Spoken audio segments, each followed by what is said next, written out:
बिस्मिल्लाहिर्रहमानिर्रहीम। अस्सलाम वालेकुम फ्रेंड्स, मेरा नाम मोहसिन और आप देख रहे हैं फॉरेक्स को। आज हम वीकली फ़ोरकास्ट को देखने वाले हैं। इस वीडियो में हम डिटेल से वीकली फ़ोरकास्ट देखेंगे, जिसमें गोल्ड और बीटीसी को डिस्कस करते हैं कि आने वाले टाइम में किस तरह से मार्केट पे अफेक्ट हो सकता है। तो चैनल को लाजमी सब्सक्राइब करें और बेल आइकन को प्रेस करें ताकि आप आने वाली वीडियो को भी देख सकें आसानी के साथ। सबसे पहले हम फंडामेंटली डाटा को देखते हैं, और फंडामेंटली डाटा में अगर हम देखें तो मंडे को कोई भी जो है वो डाटा मौजूद नहीं है। ट्यूसडे 1 अप्रैल है और आईएसएम मैन्युफैक्चरिंग पीएमआई है, जॉबलेस ओपनिंग्स हैं और मैन्युफैक्चरिंग प्राइसेस हैं। इसके बाद फाइनल मैन्युफैक्चरिंग पीएमआई भी है। तो काफ़ी ज़्यादा इफेक्टिव डाटा है जो कि हमारे पास आ रहा है 5:45 पे और 6 बजे। मोस्ट इम्पॉर्टेंट जो है मैन्युफैक्चरिंग पीएमआई और जॉबलेस जॉब ओपनिंग्स जो है ना वो इसमें बहुत अफेक्ट कर सकते हैं। आगे फिर है जी 4:15 4:15 पे 2 अप्रैल में EDP non farm employment change. तो ये जो टाइम है ये दुबई टाइम के हिसाब से है, आप अपने कंट्री के हिसाब से इसको टाइम को देख सकते हैं। तो यहाँ पे जो फोरकास्ट किया गया बहुत ज़्यादा फोरकास्ट में डिफरेंस है, और अगर इसी तरह से डाटा कुछ यहाँ पे आता है तो काफ़ी ज़्यादा मार्केट में वोलेटिलिटी वेडनेसडे को देखी जा सकती है। ठीक है, और उसके बाद अनएम्प्लॉयमेंट क्लेम है थर्सडे को। इसके अलावा आईएसएम सर्विसेज पीएमआई है, फाइनल सर्विसेज पीएमआई है। फिर उसके बाद फ्राइडे को एवरेज और अर्निंग है, नॉन फार्म एम्प्लॉयमेंट चेंज है, अगेन अनएम्प्लॉयमेंट रेट है, फेड चेयर की जो है उसकी स्पीच है। और पूरा वीक जो है ना वो पूरे का पूरा डाटा से भरा पड़ा है। सिर्फ एक मंडे को अगर हम छोड़ दें तो ये सारे का सारा डाटा जो है ना वो काफ़ी ज़्यादा अफेक्ट कर सकता है मार्केट के ऊपर। तो अभी हम टेक्निकली मार्केट को देखने की कोशिश करते हैं, समझने की कोशिश करते हैं कि किस तरह के अंदर जो है ना वो इसमें कहाँ पे हमने कौन सी एंट्रीज़ करनी है। सबसे पहले मैं यहाँ पे स्टार्ट करने से पहले आप सबको ईद मुबारक कहना चाहूँगा। आप सब जो है वो आपके रमज़ान मुबारक कंप्लीट होने के बाद आपको हज़ारों खुशियाँ नसीब हो ईद की। मुझे दुआ में ज़रूर याद रखिएगा। Thank you. अच्छा, अभी हम स्टार्ट करते हैं। तो यहाँ पे सबसे पहले अभी हमें मंथली कैंडल को देखना यहाँ पे ज़रूरी है, क्योंकि मंडे को क्लोजिंग है इसकी, और मंथली जो कैंडल है वो यहाँ पे क्लोज़ हो जाएगी। लेकिन अगर आप देखोगे तो बहुत एग्रेसिव बाइंग है। ठीक है, इस बाइंग को देख के तो ये लगता है कि मार्केट जो है ना गोल्ड की मार्केट अगर आप देखो तो इस बाइंग को देखते हुए, जो कि हमारा पहला टारगेट आपको याद ही है कि काफ़ी टाइम से मैं बोलता आ रहा था कि 3000 तक जो है ना वो बाइंग है। लेकिन अब जो एक्सपेक्टेड डाटा आ रहा है वो 3500 से लेकर 4000 के दरमियान गोल्ड जो है ना वो स्टिल बुलिश है। अभी तक कोई भी ऐसा साइन नहीं है कि मार्केट एक बीरिश मोमेंटम में आ जाए या बीरिश जो है ना वो चेंज कर दे, अपना बुलिश सिनेरियो चेंज कर दे। तो ये एक बहुत इम्पॉर्टेंट हमें इस कैंडल को भी अगर आप देखोगे तो कोई इसने शेडो ही नहीं छोड़ा हुआ, ऊपर भी और नीचे भी। और अगर मंडे को भी इस तरह की कोई कैंडल क्लोज होती है तो ये बहुत डेंजरस कैंडल हो सकती है सेलर्स के लिए। और मज़ीद अभी भी स्टिल भी बुलिश ही है। लेकिन ये कि यहाँ पे अगर हम इस लास्ट वाली कैंडल को देखें तो ये हमारे पास एक डाटा निकल के आता है, एक प्राइस है 2955 की। मैं एग्जैक्टली यहाँ पे अगर इसको मेजर करूँ, और मैं आपके सामने सारा कुछ फोरकास्ट इस वजह से कर रहा हूँ ताकि आप इसको समझ सकें। ठीक है, तो इसकी हम एग्जैक्ट वैल्यू देख लेते हैं। इसकी हाई जो इसने लगा रखी है 2956 है। हाँ सही है, 2956 जो है वो इसकी हाई प्राइसेस हैं। अच्छा जी, तो अब ये हमें एक मंथली लेवल निकल के आया है। उसके बाद वीकली में हम चलते हैं।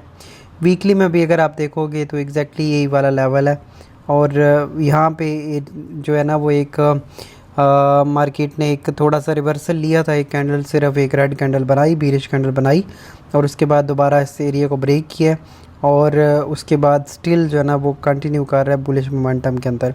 तो एक तो हमें याद रखना है कि गोल्ड जो है ना वो आप सेल वगैरह जो है वो भूल जाएं, फ़िलहाल सेलिंग की तरफ ना जाएं। आपने हमेशा इसमें फ़िलहाल बाइंग देखनी है। अभी सेलिंग मौजूद नहीं है। सेलिंग आ सकती है सिर्फ एक रिवर्सल के तौर पे। अगर सेलिंग आती है तो सेलिंग हम अपने व्हाट्सएप ग्रुप के अंदर भी मेंशन करते हैं, और लाइव सेशन भी हम ईद के बाद प्रॉपरली स्टार्ट करें तो वहाँ पे भी आपको लाइव ट्रेड भी करवाते हैं। तो वो लाजमी आप उसको फॉलो करें। यूट्यूब के ऊपर रोज़ाना बेसिस पे हम लाइव आने की ट्राई करेंगे। अच्छा तो सेलिंग अगर आती भी है तो स्टॉप लॉस एक तो आपने सेलिंग में मस्ट यूज़ करना है और उसको ज़्यादा होल्ड नहीं करना। आपको 100 200 300 पे जिस तरह से भी मार्केट में मिलता है अपने के उसको निकल सकते हैं, या फिर प्रॉफिट में आते हैं तो ब्रेक ईवन लाजमी करके रखें, क्योंकि मार्केट जिस तरह से एग्रेसिव बाइंग में चल रही है पिछले कई मंथ से, तो अभी तक कोई भी स्टिल जो है ना वो कोई भी ऐसा साइन नहीं है जहाँ से हम कह सकेंगे मार्केट जो है ना वो गिर सकती है, सेलिंग में आ सकती है। अच्छा, इसके हिसाब से अगर देखें तो ये इसने लो लगाया था और अभी इसका ये हाई जो इसने वीकली लगा रखा है, और अगर यही हाई रहता है तो इसके हिसाब से वैसे ये हाई नहीं है, ये हाई ब्रेक हो जाएगा। मेरे ख्याल में 3100 तक का हाई लग सकता है। तो 3100 के ऊपर भी अगर मार्केट टेस्ट करके आती है तो इसका जो 50% रिट्रेसमेंट है ना वो 2966 से लेकर 2934 के ऊपर बनता है। तो ये वाला जो हमने 2956 वाला एरिया निकाला है ये बहुत बेस्ट है, और अगर हमें प्राइसेस यहाँ पे कहीं पे मिल जाए तो ये बहुत बेस्ट प्राइसेस है लॉन्ग टर्म बाइंग के लिए, या फिर हम दोबारा से देखना चाहें अगर। तो फ़िलहाल इसमें ट्रेड इस तरह से नहीं है, यहाँ से हम सेलिंग भी नहीं कर सकते और बाइंग तो यहाँ पे करना गलत है इतनी हाई प्राइसेस के ऊपर। हमें वेट करना है कि मार्केट डिप लगाए, जितनी भी हमें डिप मिलती है वहाँ से हम फिर अगेन बाइंग जो है ना वो उस अपॉर्चुनिटी को देखेंगे। अच्छा, अब हम डेली में से लेवल कुछ निकालते हैं, करंट जो हमारे पास सिचुएशन है। अच्छा जी, उसमें अगर देखा जाए तो ये हमारे पास है जी एक लेवल, तो ये है जो कि इसने अभी रिसेंटली ब्रेक किया है, और यहाँ से भी दोबारा से बाइंग हो सकती है। और ये लेवल है 3056 का और 3046 का, यानी कि ये 100 पिप आप इसको कह सकते हो कि ये एक जोन है, और इसके अंदर से भी हमें बाइंग मिल सकती है। उसके नीचे अगर मार्केट आती है तो इसके नीचे अगर हम देखें तो यहाँ पे इसके नीचे क्लोजिंग नहीं है, ठीक है। तो ये भी एक लेवल है 3010 का लेवल, तो ये हमारे पास बाइंग जोन है। यहाँ से हम अगर रीटेस्ट करते हैं और होल्ड यहीं पे करना शुरू करें, यहीं से बाइंग करेंगे अपने नेक्स्ट टारगेट के लिए। अब नेक्स्ट टारगेट कौन सा हो सकता है? नेक्स्ट टारगेट हमारे पास जो एक्सपेक्टेड है, पहला टारगेट तो वो 3100 है जो कि बहुत करीब है, सिर्फ 150 पिप का फ़र्क रह गया है। और उसके बाद 3150 जो ना वो एक बहुत बेस्ट प्राइसेस है। यहाँ पे आपको काफ़ी बड़ा एक रिवर्सल मिल सकता है 3150 के ऊपर, लेकिन प्राइसेस अपडेट होती हैं और मार्केट के जिस तरह से मूवमेंट होती है उसके हिसाब से हम अपनी सिचुएशन को चेंज करते हैं। लेकिन करंट अगर सिचुएशन में देखा जाए तो यही हमें नज़र आ रहा है। तो ये हमारे पास बाइंग जोन है जनाब। बाइंग या तो हम इसी एरिया से नीचे आता है तो यहाँ से बाइंग करेंगे अगर होल्ड करता है, उसके नीचे यहाँ से बाइंग करेंगे 3010 के ऊपर, और सबसे जो बेस्ट बाइंग है वो हमारे पास 2956 वाली बाइंग है। अगर इधर हमें मिल जाए तो ये सबसे बेस्ट बाइंग है। और उसके नीचे फिर भी लेवल है, लेकिन अब ये लेवल बहुत दूर हो चुके हैं। 2920 के ऊपर भी गोल्ड अगर मिलता है तो ये भी एक बेस्ट बाइंग जोन है मेरे ख्याल से। तो मार्केट जो है ना वो इस एरिया को ही ब्रेक नहीं करेगी और इस एरिया पे होल्ड करेगी, और इस लेवल को टेस्ट करना, ये लेवल टेस्ट अगर होते तो ये तो बहुत बेस्ट प्राइसेस हैं, लेकिन ये लग नहीं रहा कि इस प्राइस को मार्केट दोबारा से टेस्ट करने फ़िलहाल आए, जितनी एक एग्रेसिव मूवमेंट चल रही है। उसकी रीज़न ये है, उसकी रीज़न मैं आपको बता देता हूँ। यहाँ पे जब भी मार्केट ने अपना हाई ब्रेक किया है, ये ब्रेक किया है, तो दोबारा से उसको रीटेस्ट बहुत ही कम किया है यहाँ पे। और दोबारा अगर आप देखो तो यहाँ पे मार्केट आई थी और दोबारा से इस एरिया को जब अब इसने ब्रेक किया और सेम उसी तरह से इसको भी रीटेस्ट करने नहीं आई, और अब देखते हैं कि इस एरिया पे हमें मिलता है तो देन हम यहाँ से बाइंग करेंगे, या फिर 3110 पे, या अगर 2956 पे आता है तो ये सारे बाइंग है। सेलिंग मैं आपको बोल नहीं रहा, सेलिंग करेंगे तो सिर्फ रिट्रेसमेंट के ऊपर सेलिंग कर सकते हैं 3100 के ऊपर, या फिर 3150 के आसपास हम सेलिंग थोड़ी बहुत कर सकते हैं जितनी भी मिले, या रिट्रेसमेंट आती है तो इन लेवल्स को आपने लाजमी जहन में रखना है। इन लेवल्स के पास मार्केट आती है तो हमारा जो सेलिंग है वो क्लोज़ हो जाएगा। अगेन अगर आप वॉल्यूम भी देखोगे तो ये दोनों कैंडल्स में बहुत हाई वॉल्यूम है, जो हमारे पास डेली की कैंडल्स हैं।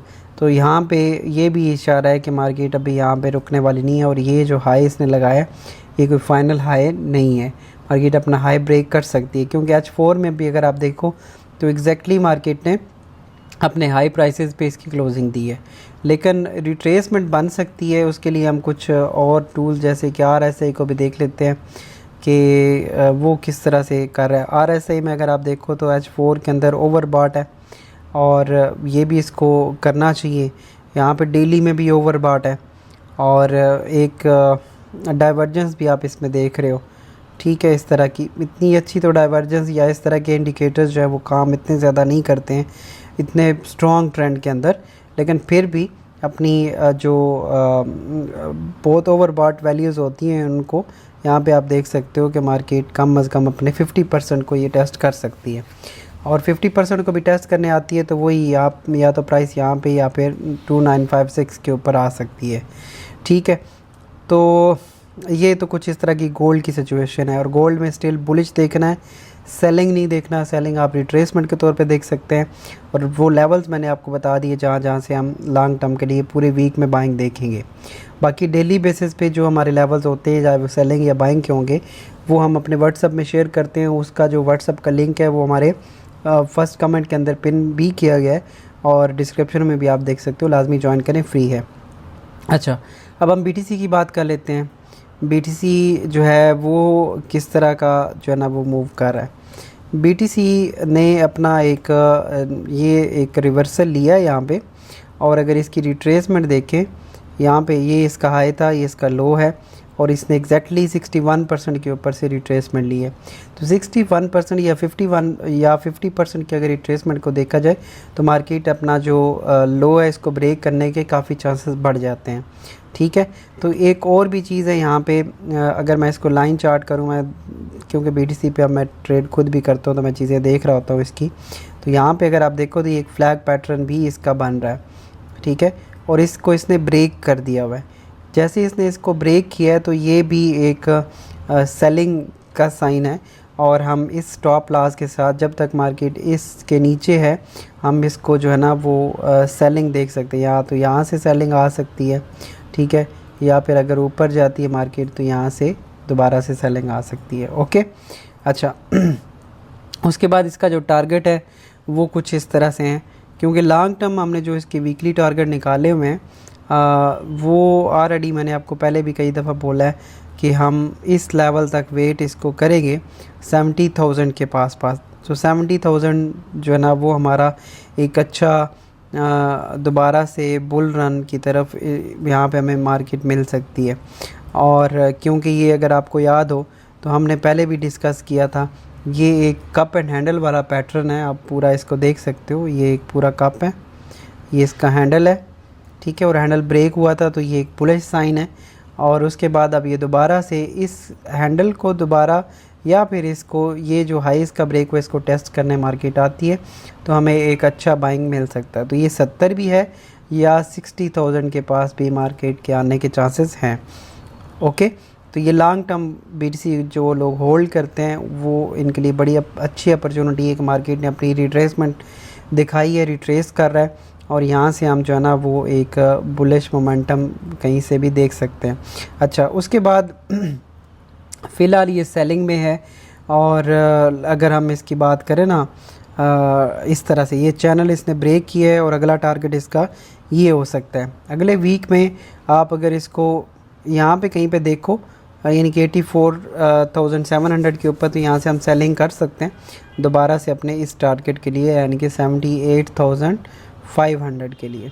तो ये एक अच्छी मूव दिखा सकता है, लेकिन अगर ये एरिया ब्रेक हो जाता है ये वाला तो ये स्ट्रक्चर चेंज हो जाएगा, देन मार्केट जो है ना वो बुलिश कंटिन्यू कर सकती है। लेकिन फ़िलहाल सेलिंग में है बिटकॉइन, और हम इसको सेलिंग में देखेंगे।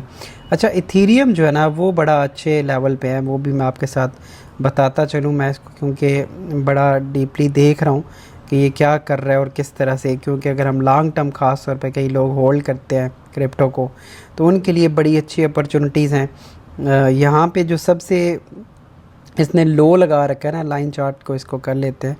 लाइन चार्ट में अगर आप देखोगे तो सबसे लो जो है वो 1066 का है, और उसके ऊपर जो है वो हमारे पास ये एक सपोर्ट नज़र आ रही है हमें यहाँ पे। और इसको अगर मैं जोन बना दूँ यहाँ पे, ये अगर हम इसको जोन बना देते हैं तो ये हमारे पास दोनों जो है ना वो बाइंग बहुत अच्छी बाइंग के लिए एथेरियम जो है वो उसको हम ले सकते हैं। और हमारी ये सारा बाइंग अपॉर्चुनिटी है इस जगह के ऊपर, यानी कि 1560 से लेकर 1500 या फिर नीचे अगर हम देखें 1000 के ऊपर, क्योंकि इसके नीचे फिर अगर एथेरियम आता है तो फिर नीचे तो बहुत ज़्यादा गिर सकता है, वो 250-500 की तरफ भी जा सकता है। लेकिन मुझे नहीं लगता कि एथेरियम इतना ज़्यादा अपनी वैल्यू को डाउन करेगा।